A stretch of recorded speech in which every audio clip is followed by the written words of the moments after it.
Start करेंगे class 7 history का chapter 2 new Kings and ideas. इस चैप्टर में हम पढ़ेंगे कि कैसे कैसे इंडिया में न्यू किंगडम्स इमर्ज हुई और क्या मतलब किस टाइप का उनका एडमिनिस्ट्रेशन था, कैसे उनके रूल रेगुलेशंस थे और उनके कौन कौन से इम्पॉर्टेंट किंग हुए। आज हम स्टार्टिंग से स्टार्ट करते हैं। 12th सेंचुरी में जब हर्षवर्धन की डेथ हो गई, मिडीवल पीरियड का ये टाइम है 750 से लेके 1750 तक। तो 12th सेंचुरी में जब हर्षवर्धन की डेथ हो गई उसके बाद जो इंडिया था वो स्मॉल स्मॉल रीजन्स में डिवाइड हो गया, छोटे छोटे पार्ट्स में डिवाइड हो गया। कोई भी सेंट्रल पावर उस टाइम पे नहीं थी जो पूरे एडमिनिस्ट्रेशन को रूल कर पाती या पूरे देश के लिए कोई लॉ एंड ऑर्डर बना पाती। स्मॉल स्मॉल किंगडम्स थी, स्मॉल स्मॉल किंगडम्स के छोटे छोटे राजा थे जो आपस में फाइटिंग करते रहते थे। और हर्षवर्धन जब तक थे जब तक तो सारा ठीक था, लेकिन उनकी डेथ के बाद जो इंडिया था वो स्मॉल स्मॉल रीजन्स में डिवाइड हो गया। एक राजपूत, जैसे कि हमने फर्स्ट पीरियड में चैप्टर में पढ़ा था कि राजपूत जो थे वो बहुत पावरफुल बन के उभर कर सामने आए थे, लेकिन जो even the Rajputs were indulged in fighting among themselves. क्या हुआ कि वो भी इस टाइम में अपने अपने आप में ही फाइटिंग करने में इंडल्ज हो गए, आपस में ही लड़ाई झगड़े में वो उलझ गए। और जो इंडिया की जो फ्रंटायर्स थी या जो सीमाएं थी वो बिल्कुल सूनी रह गई, उनके लिए कोई भी उनकी रक्षा के लिए वहाँ पर नहीं था। और इसका रिजल्ट ये हुआ कि India become a pray for various foreigner invaders.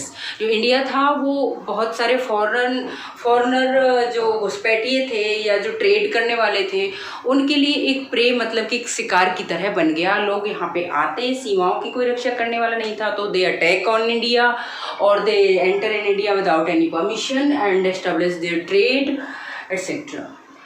और इसके बाद मिडिएवल पीरियड में कौन कौन से वेरियस किंगडम्स डायनेस्टीज़ इस पीरियड में आई वो मैं आपके साथ डिस्कस करूँगी, लेकिन उससे पहले मैं आपको डायनेस्टी और किंगडम्स और एम्पायर में डिफरेंस बता देती हूँ। डायनेस्टी का मतलब होता है कि after the death of king his son will rule and after the son's death the man's grandson will rule. मतलब कि वंशानुक्रम जिसे हम बोलते हैं कि दादा के बाद उसका पोता राज्य करे और उसके बाद उसका बेटा और देन उसका बेटा, मतलब ये दैट इज कॉल्ड डायनेस्टी। एक एम्परर की डेथ के बाद उसका सन रूल करे, फिर उसकी डेथ के बाद उसका सन रूल करे, that is called dynasty.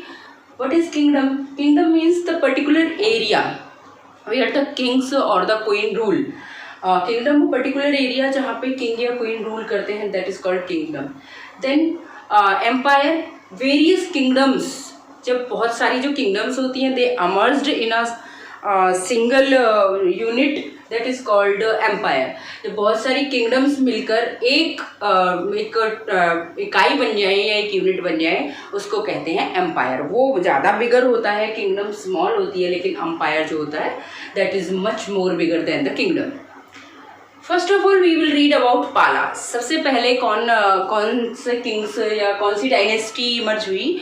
Palas. Palas ruled in the region of Bengal, Bihar and Jharkhand. Palas ने कहाँ पर रूल किया? बंगाल, बिहार और झारखंड के एरिया पर इन्होंने रूल किया। First ruler was Gopal. पाला डायनेस्टी का जो फर्स्ट रूलर था he was Gopal. He can also called the founder of पाला डायनेस्टी। उन्हें क्या कहा जा सकता है? पाला डायनेस्टी का फाउंडर भी वो थे और वो फर्स्ट रूलर थे। उनकी डेथ के बाद उनका सन रूलर बना धर्मपाल। वो भी एक बहुत ही सशक्त रूलर था, बहुत ही पावरफुल रूलर था। और उसने क्या किया कि साउथ ईस्ट एशिया का जो साउथ ईस्ट पार्ट है वहाँ पर उसने कई सारी विजय प्राप्त की, कई सारे प्लेसेस को उन्होंने कंकर्ड किया और उनके साथ उन्होंने ट्रेड भी इस्टेब्लिश किया, उनको विजिट करके और वहाँ पर ट्रेड भी इस्टेब्लिश किया। और देवपाल, उनकी डेथ के बाद एक देवपाल रूलर हुआ, वो भी बहुत पावरफुल रूलर था और conquered some parts of present day Assam and Orissa. और देवपाल ने क्या किया कि जो प्रेजेंट टाइम में असम और उड़ीसा हैं उसके कुछ पार्ट को उन्होंने कंकर यानी कि जीत लिया। Pala dynasty collapsed in the middle of the 12th century. 12th century की मिडल में जो पाला डायनेस्टी थी वो कोलैप्स हो गई, वो उसका पतन होना स्टार्ट हो गया। और जो छोटे छोटे स्मॉल जो और जो डायनेस्टीज़ आई थी उन्होंने उनको जीत लिया और ये पाला डायनेस्टी भी यहाँ पे आके फिनिश हो गई। After Palas Gujjar Pariharas were there and Gujjar Parihar ruled over parts of Rajasthan and Gujarat. Gujjar Parihar ने किसके ऊपर रूल किया? over the part of Rajasthan and Gujarat. Bose was the most powerful ruler. इस एम्पायर का जो गुज्जर परिहार थे, इस डायनेस्टी का मोस्ट पावरफुल रूलर कौन था? भोज. ही कंकर्ड रहीस. उसने इस पार्ट को उसने कंकर मतलब कि जीता रहीस को, और इसने इसको अपनी किंगडम भी बनाया. इस पार्ट को इसने जीत लिया, अपने कंकर कर लिया और इसे अपनी किंगडम बनाया. He was succeeded by his son Mahendrapal. उसका जो सक्सेसर था, जो उसका उत्तराधिकारी था, वो कौन था? महेंद्रपाल. और वो महेंद्रपाल उससे भी ज़्यादा पावरफुल था. उसने भी बहुत सारे एरियाज़ को जीता और अपने एम्पायर को और ज़्यादा एक्सपेंड किया. अपना जो डायनेस्टी थी उसका नाम उसने और ज़्यादा रोशन किया और अपने एम्पायर को और ज़्यादा इस्टेब्लिश किया. बट जो उसके सक्सेसर आए या जो उनके जो उत्तराधिकारी आए वो वीक थे, and they could not win any area. And in 1018 क्या हुआ कि 1018 में मोहम्मद गजनी ने अटैक किया और के जो और रूलर्स थे उनको डिफीट कर दिया, परिहार रूलर्स को. और ये जो परिहार डायनेस्टी थी इसका end. After Parihar Rathore of Gaharwar of Kannauj. Parihar के बाद कौन आए? राठौर, जो कि घरवार से थे, कन्नौज.